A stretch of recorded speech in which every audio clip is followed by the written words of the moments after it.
कि इम्तिहान का डर हो या हो मुश्किल का पहाड़, विश्वास अगर अडिग हो तो हर जीत है बेशुमार। प्रहलाद जीता हिरण्यकश्यप गिरा, जैसे मेहनत के आगे हार मान लेगा हर सवाल। तो बच्चों, आज आपके सामने एक ऐसी कहानी होगी, एक ऐसे छोटे बच्चों की कहानी होगी जो हमेशा बुराई के बीच में भी एक कमल की तरह खिलता हुआ दिखाई देगा। तो आज की कहानी जो होगी वो है कहानी प्रहलाद की।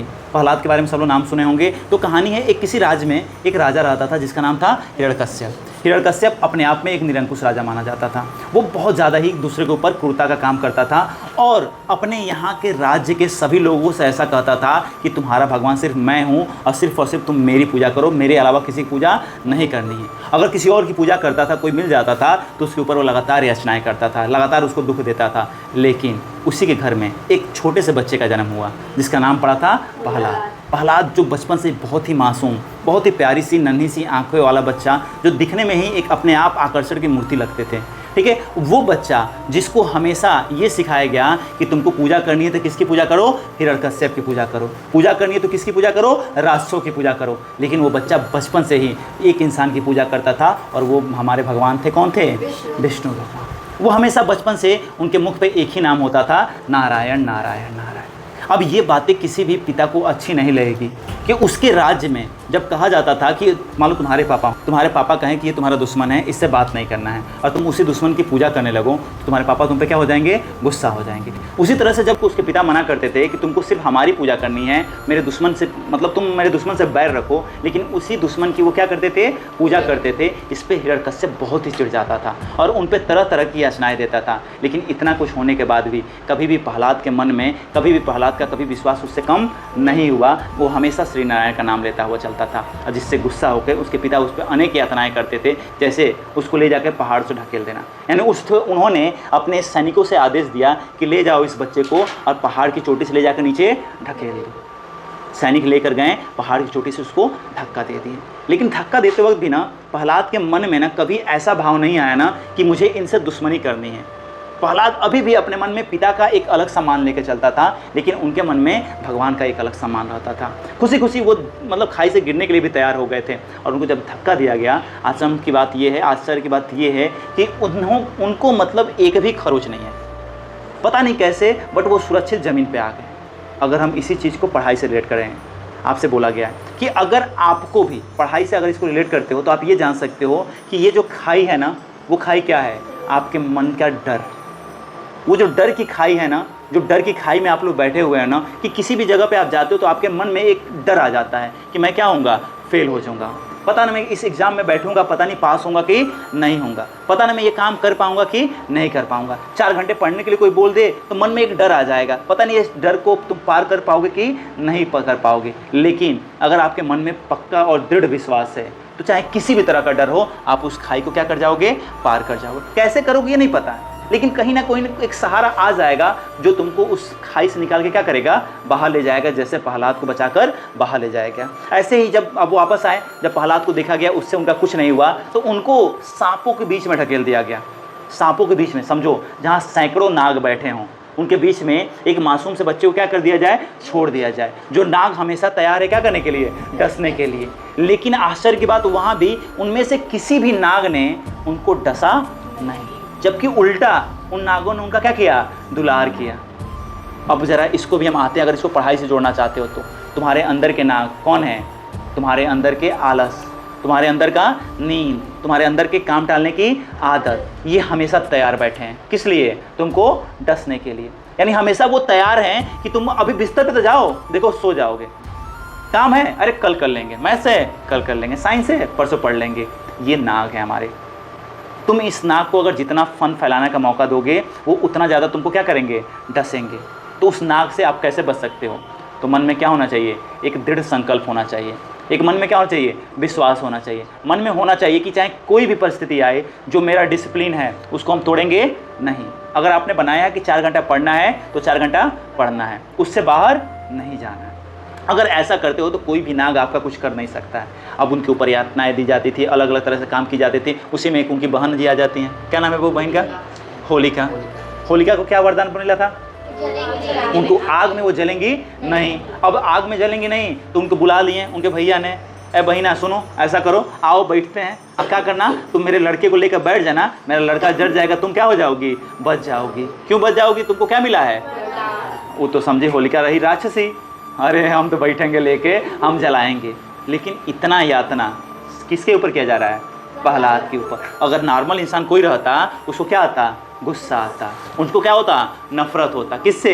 अपने पिता से, अपने बुआ से। लेकिन वो जब जाते वक्त उनको ले जाया जा रहा था जलाने के लिए ना, तो प्रहलाद ने पता है क्या बात बोला पिता से अपने?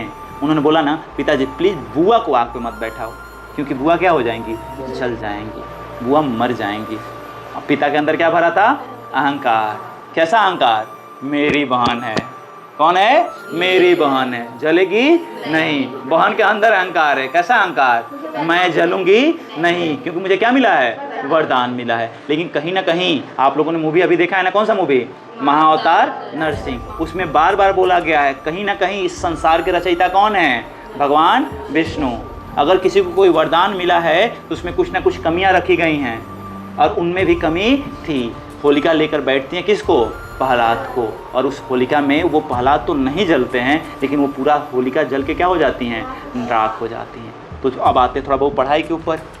ये तुम्हारे मन में ये जो आग है, ये कौन है, होलिका है। कौन है जो तुमको जलाना चाह रहा है? तो तुम्हारे अंदर का डर, तुम्हारे अंदर का डर, ये हमेशा तुमको जलाएगा। एग्ज़ाम का आग पढ़ते हो ना, अरे बाप रे बाप एग्ज़ाम आ गया, अब हम पढ़ेंगे, एक दिन सोएंगे, अब बाकी दिन पढ़ेंगे, 3 दिन उठेंगे पढ़ने के लिए, अब बाकी साल भर क्या करते रहेंगे, काम चोरी करते रहेंगे। ऐसे काम होगा नहीं।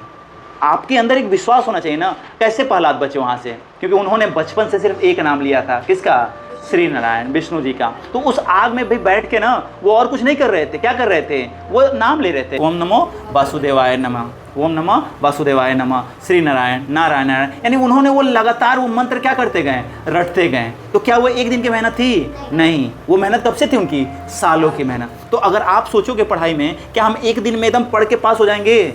नहीं। पास हो जाओगे मान लेते हैं, क्या तुम टॉप में आओगे, मेरिट में आओगे? कभी नहीं। केवल पढ़ाई के फील्ड की बात नहीं करते हैं, किसी फील्ड में क्या तुम ऊपर जा पाओगे एक दिन से? नहीं। आपको मेहनत कैसे करनी पड़ेगी, लगातार करनी पड़ेगी, सालों साल करनी पड़ेगी। आपके अंदर क्या रखना पड़ेगा, डिसिप्लिन रखना पड़ेगा। बिना डिसिप्लिन के कोई काम नहीं होगा। अब इतनी चीज़ें अतनाई दी गई, इतना काम किया गया, लेकिन कभी भी प्रहलाद को कुछ हुआ नहीं, हुआ कुछ नहीं हुआ। एक खरोच तक आया नहीं आया। अब पिताजी पूरे चिढ़ गए। एक दिन भरे दरबार में प्रहलाद को सामने खड़ा करते हैं और प्रहलाद को डांटते हुए बोलते हैं, तू कहता है कि तेरे हर जगह भगवान, हर जगह तेरे भगवान हैं, तो बता क्या इस खंबे में तेरे भगवान हैं? भाई बच्चे को बोला जा रहा है, बच्चे की आंखों में आंसू थे, बच्चे की आंखों में आंसू थे, लेकिन चेहरे पे एक मुस्कान थी। क्यों? क्योंकि उसको विश्वास था किसके ऊपर, अपने नारायण के ऊपर। उसने बोला हाँ इस खंबे में क्या है, नारायण है। इतने में उठे, अपने तलवार से पूरे तुरंत क्या कर देते हैं, उस पूरे खंबे को क्या कर देता है, तोड़ देता है। और जैसे ही तोड़ते हैं उसके अंदर से एक अवतार अवतरित होते हैं, जो आधे नर और आधे सिंह के रूप में थे। आधे नर और आधे सिंह के रूप में थे। क्यों ऐसे थे भैया? क्योंकि हिरण्यकश्यप को भी वरदान मिला था।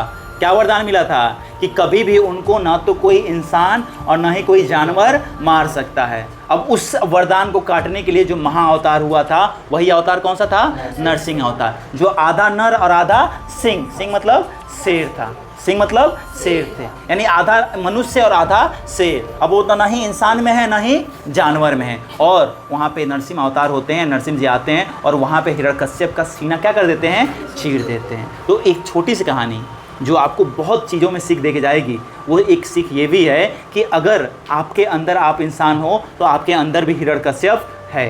और हिरण्यकश्यप कौन है? आपका अंदर का डर, आपके अंदर के काम टालने की आदत, आपके अंदर का नींद, आपके अंदर की बुराइयां, ये सारे आपके अंदर के क्या हैं, हिरण्यकश्यप है। अगर आप इन हिरण्यकश्यप को मारना चाहते हो तो आपको भी क्या बनना पड़ेगा, प्रहलाद बनना पड़ेगा। अगर आप प्रहलाद बनते हो तो कोई ना कोई नरसिंह अवतार जरूर आएंगे और वो उन बुराइयों का नाश करेंगे। तो वो प्रहलाद के रूप में आप कैसे प्रहलाद बन सकते हो? तो आपके अंदर क्या होना चाहिए, विश्वास होना चाहिए। आपके अंदर क्या होना चाहिए, डिसिप्लिन होना चाहिए। आपके अंदर क्या होना चाहिए, पेशेंस होना चाहिए। कि आप किसी काम को कर रहे हो तो लगातार करोगे, आप किसी वर्क में लगे हुए तो लगातार करोगे, आप पढ़ रहे हो तो मन से पढ़ोगे। अगर इतना सारा चीज़ आपके अंदर है तो आपके अंदर का जो आत्मविश्वास होगा ना, आपके अंदर का जो सेल्फ कॉन्फिडेंस होगा ना, वो क्या बन के निकलेगा? नरसिंह बन के सामने आ जाएगा। आपके अंदर का वो सेल्फ कॉन्फिडेंस नरसिंह बन के बाहर निकलेगा और आपके अंदर की बुराइयों को, यानी कि आपके हिरण्यकश्यप को चीर कर फाड़ देगा और आप आगे भविष्य में बहुत ज़्यादा कामयाब हो जाओगे। तो अगर आपको अपने अंदर के हिरण्यकश्यप को मारना है, आपको नई ऊंचाइयों पे जाना है, तो सबसे पहले आपको क्या बनना पड़ेगा? प्रहलाद बनना पड़ेगा। प्रहलाद के जैसा क्या होना पड़ेगा? विश्वास लाना पड़ेगा।